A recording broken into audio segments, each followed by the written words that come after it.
आज गेलं ते थोडं बाहेर. तर नमस्कार मंडळी, मी अंजली. सकाळी उठले, पीठ मळून घेतलं, त्याच्यानंतर लगेच आंघोळीला गेले. आंघोळ करून आले, मग लगेच पोळ्या बनवून घेतले. काम वगैरे आवरलं होतं. मग शोना आणि आराधनाला आंघोळ घातली.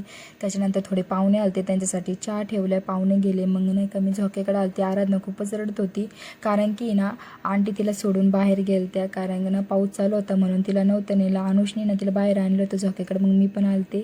मस्त असं थंड वातावरण झालं. मुलं इथं क्रिकेट खेळत होतात. इथं आत्ता मुलं तर दिसतात, पण शाळा चालू झाल्या की इथं कोणीच दिसणार नाही. आणि तुम्हाला ना मंदिराचा फुल मिनी ब्लॉग बघायचा असेल ना, तर नक्की मला कमेंट करून सांगा. मी फुल मिनी ब्लॉग बनवेन. इथं बाबाजीचं घर आहे, जे ना मंदिराचं बघतात, स्वच्छता करतात ते बाबाजी. मंदिराचं नाव मुंबादेवी असं म्हणतात, पण देवी कोणत्या हे मला माहीत नाही, मी कधी गेलेच नाही. आणि इथं पलीकडनं नदी आहे, जे मी पुढच्या मिनी ब्लॉगमध्ये तुम्हाला नक्की दाखवेन. मस्त थंड वातावरण झालं. बरंच बाई राहिलं तर या आजी पण बसेल होत्या. मग आराधना शांत झाली. मग मी घरी आले तर माझा मिनी ब्लॉग संपव.